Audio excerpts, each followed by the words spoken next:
ముంబైని వర్షాలు వేయడం లేదు.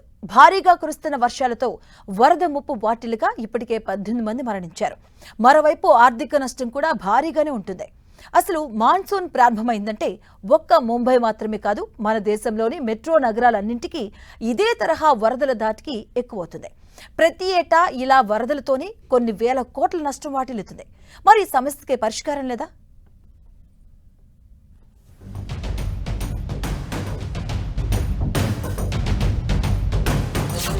ముంబైని ముంచేసిన వరదలు.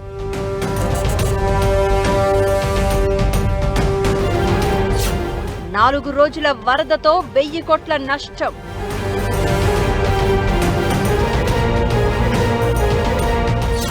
దేశంలోని మెట్రో సిటీలన్నింటికీ ఇదే బెడద.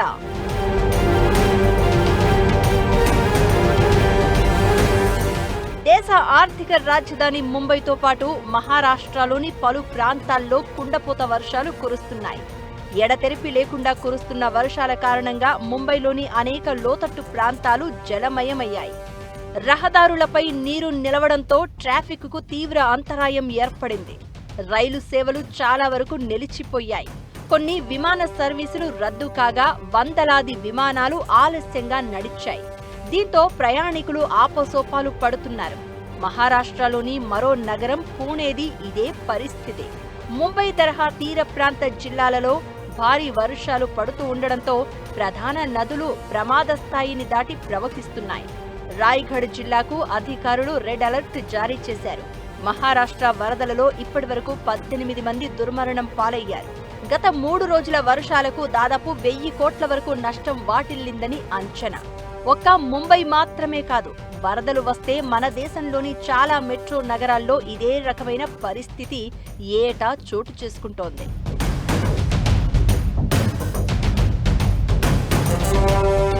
మన సౌత్ మెట్రో చెన్నైలోనూ వరదలు వచ్చినప్పుడల్లా భారీగా నష్టం వాటిల్లుతూనే ఉంది.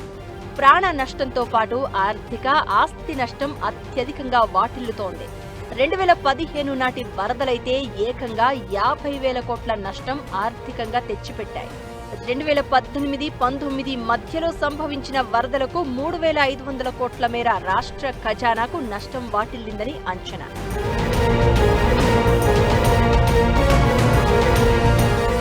ఇక మన హైదరాబాద్ నగరంలోనూ వరదల తాకిడి ఎక్కువగానే ఉంటుంది.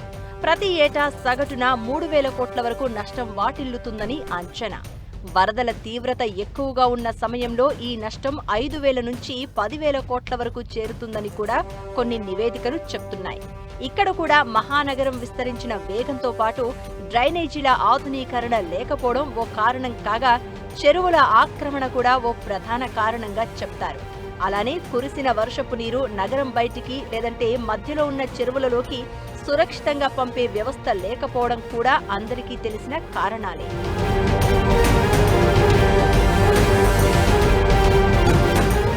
మరో సౌత్ మెట్రో సిటీ బెంగళూరులోనూ ఇదే పోత.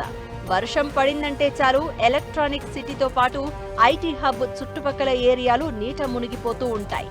ప్రతి ఏటా 100 కోట్ల నష్టం వాటిల్లుతుంది. పని గంటలు వృధా కావడంతో ఐటీ హబ్ ఏరియాలోనే ఒక్క రోజులోనే 225 కోట్ల నష్టం ఏర్పడుతుందని ఓ సర్వే రిపోర్ట్ ఇచ్చింది. బెంగళూరులో గతంలో ఉన్న 79% వాటర్ రిజర్వాయర్ బాడీలు అన్నీ ఇంకిపోవడంతో పాటు ఆక్రమణలు, నిర్మాణాలతో కుంచుకుపోవడమే ఇందుకు కారణం. అయితే ఇదే బెంగళూరులో తిరిగి వేసవి వచ్చిందంటే ఎక్కడ లేని నీటి ఎద్దడి ఏర్పడుతుంది. పడిన వానని రిజర్వ్ చేసుకునే సదుపాయాలు లేకపోవడమే ఈ దుస్థితికి కారణం.